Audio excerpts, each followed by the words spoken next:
इसके आगे समझते हैं। देखिए अगला हमारा कोशिकांग है वो लास्ट कोशिकांग है। कौन सा कोशिकांग? आखिरी। क्योंकि देखिए हम तो आपको कंपटीशन के लेवल तक का पढ़ा देंगे, ठीक है। कंपटीशन में लगभग 15 से 16 या 20 कोशिकांग पढ़ने होते हैं, लेकिन 9th की बुक में आपको केवल 4-5 कोशिकांग पढ़ने हैं, जिनका अध्ययन हम आपको कराते आ रहे हैं। और एक कोशिकांग और बचा है जिसका नाम है केंद्रक। क्या नाम है? केंद्रक। इसे एन से प्रदर्शित करते हैं। एन फॉर इसे क्या बोलते हैं? न्यूक्लियस। क्या बोलते हैं? न्यूक्लियस। हिंदी में बोलेंगे केंद्रक। क्या बोलेंगे?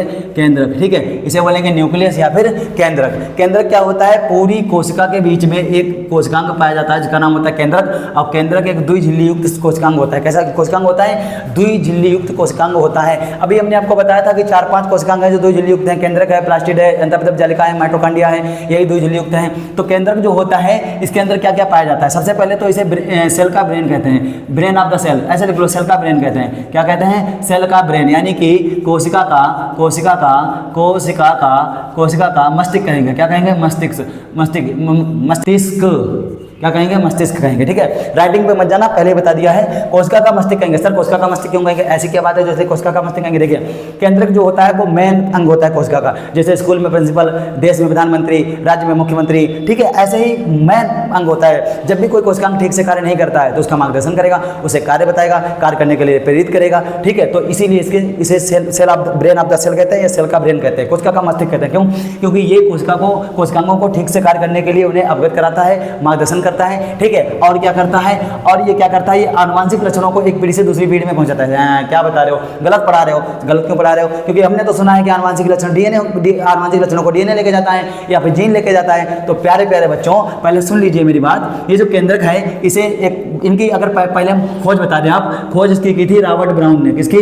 रॉबर्ट ब्राउन ने। इसकी खोज किसने की थी? रॉबर्ट ब्राउन ने की थी। तो रॉबर्ट ब्राउन ने क्या किया? इसे जूम किया। क्या किया? जूम किया। तो देखा कि ये जो केंद्रक ऐसे हम बाहर निकालते हैं, ठीक है, ये केंद्रक है, ये इसकी झिल्ली है। इसकी झिल्ली जो थी उसके बाहर एक दोहरी झिल्ली थी। बहुत बढ़िया सर, दोहरी झिल्ली थी। तो जो दोहरी झिल्ली थी वो झिल्ली अर्धपारगम झिल्ली थी। कैसी झिल्ली थी? अर्धपारगम। जैसे हमने कोशिका झिल्ली बताई थी आपको अर्धपारगम, ये अर्धपारगम झिल्ली थी। अर्धपारगम झिल्ली क्यों थी सर? क्योंकि इसमें पोषक तत्व वो अंदर जाएंगे और अवशिष्ट पदार्थ वो बाहर रह जाएंगे, वो अंदर नहीं जाएंगे। अच्छा, तो ये दोहरी झिल्ली थी। इसमें तीन चार चीजें पाई जाती हैं। एक पाई जाती है केंद्रक कला। एक केंद्रक कला हो गई, दूसरी केंद्रिका हो गई, केंद्रिका हो गई। केंद्रिका क्या होगी? इसके अंदर ये मिटा दो, ठीक है, ये केंद्रक हो गया। इसके अंदर एक छोटी सी केंद्रिका पाई जाएगी। ये क्या हो गई? केंद्रिका। एक अंग लिखो, ये क्या हो गई? केंद्रिका, ठीक है, केंद्रिका हो गई। अब केंद्रिका पाई जाएगी, उसके बाद में केंद्र कला हो गई, केंद्रिका हो गई। और इसके अंदर धागे पाए जाते हैं। क्या पाए जाते हैं? धागे। इनका पूरा नाम होता है क्रोमेटिन धागे। क्या नाम होता है? क्रोमेटिन धागे। क्रोमेटिन धागे पाए जाते हैं। और डीएनए पाया जाता है। क्या पाया जाता है? डीएनए। सबसे पहले वो लिखो, सबसे पहले क्रोमोसोम यानी कि गुणसूत्र। क्या? गुणसूत्र के अंदर डीएनए और डीएनए के अंदर जीन, ठीक है। इतनी चीजें पाई जाती हैं। पता है आपको? समझ में आ गया?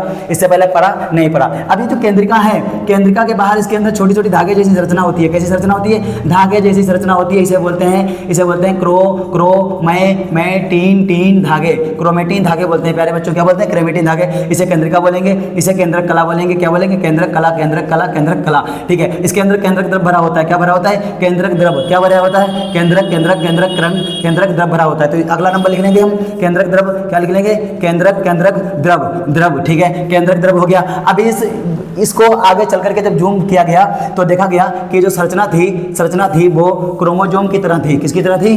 क्रोमोसोम की तरह, ठीक है, क्रोमोसोम था। क्रोमोसोम को जब जूम किया गया तो आगे चलकर ये ऐसी संरचना बन गई, ठीक है। इस संरचना को जब जूम किया गया तो वो ऐसी संरचना बन गई। तो इसका नाम दिया गया था गुणसूत्र। क्या नाम दिया गया? गुणसूत्र।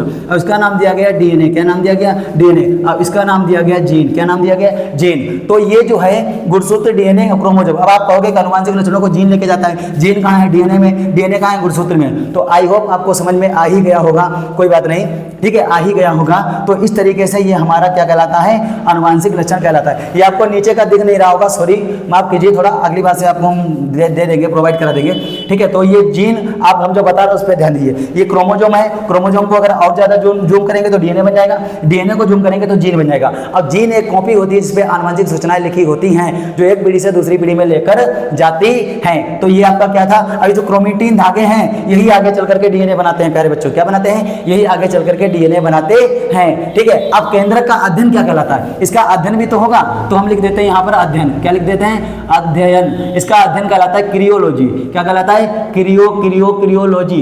क्रियोलॉजी कहलाता है। केंद्रक का अध्ययन कहलाता है क्रियोलॉजी। और सबसे बड़ा कोशिकांग यही है, कौन सा है? केंद्रक। इसीलिए इसका अध्ययन क्या कहलाता है? क्रियोलॉजी। ठीक है, तो आपको इसके अंदर इतना ही पढ़ना था। आज आपका कोशिका चैप्टर समाप्त हुआ। इसके बाद चैप्टर नंबर 2 यानी कि ऊतक, जो आपको बहुत जल्द प्रोवाइड कराए जाएंगे। तब तक के लिए बने रहिए। धन्यवाद। जय श्री राम।